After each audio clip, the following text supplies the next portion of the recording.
Hello and welcome to this reflection. How are you feeling today? Are you feeling anxious and overwhelmed by all the things that are going on and all the news that is coming out from various countries? Some confusion over what is appropriate and inappropriate behaviour? Or are you feeling more relaxed, joyful? The sun's been out, we've had some gorgeous weather, our restrictions are lifting, and if, like me, maybe at appropriate social distancing, you've had opportunity to meet up and chat with friends or family.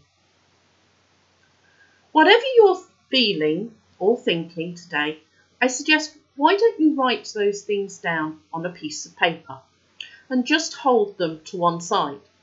Either stop the video now and do that, or wait to the end.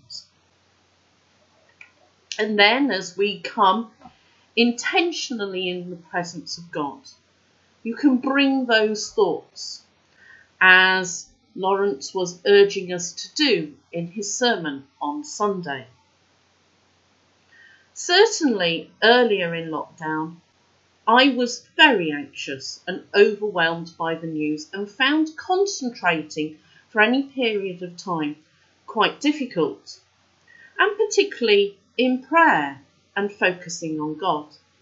And one of the things I found helpful to do was to light a candle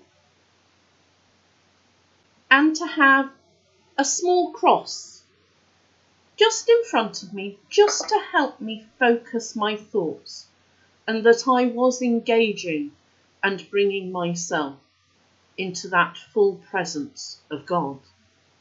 Today I want us to think about a great man of God who became overwhelmed by fear, anxiety, disturbing thoughts, so much to the point that he really wanted to give everything up. That man was Elijah. 1 Kings chapters 18 and 19 tell us how Elijah saw God acting with great power against the prophets of Baal. He saw miraculous things, and yet he was then persecuted for his faith in God, and he became overwhelmed. Some psychologists would say he was experiencing clinical depression, a level of burnout. He wanted to give it all up, and he just wanted to sleep.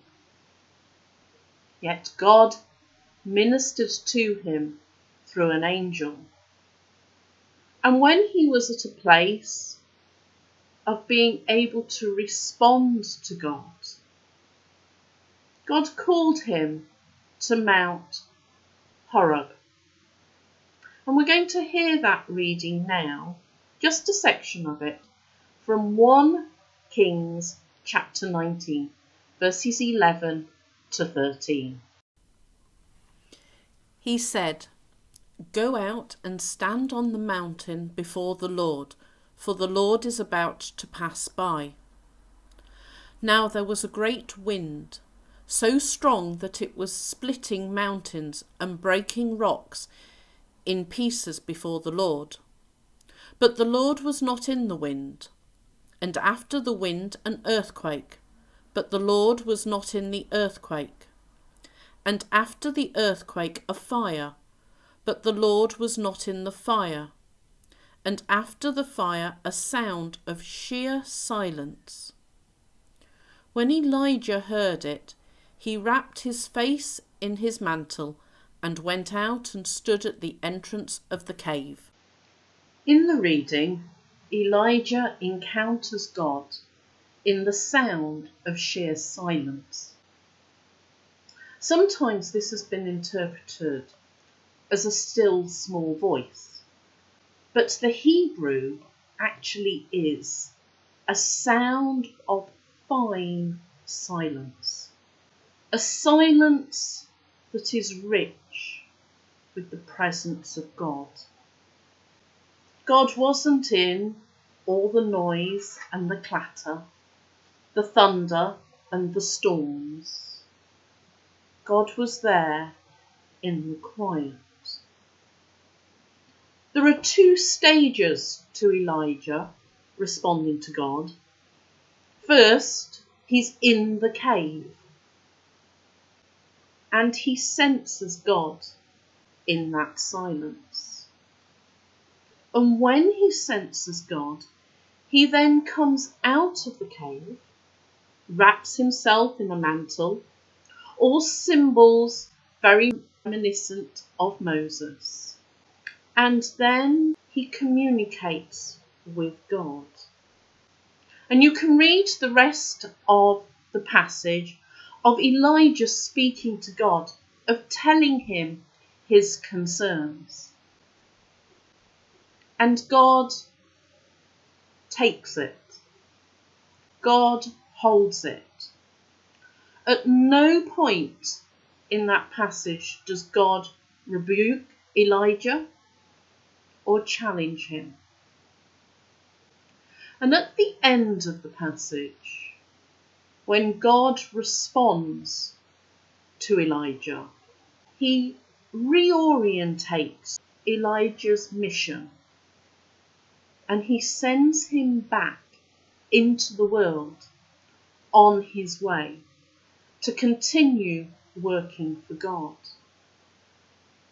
I want to urge you this week, today, every day, just for 1 or 2 minutes, come to that place where you can sit comfortably, breathe deeply, have your concerns written down, bring them before God, and then sink into that fine silence of the presence of God and listen to what God is speaking to you. As God ministers to you, as God holds you, as God heals you, as God affirms you in his plan for his creation.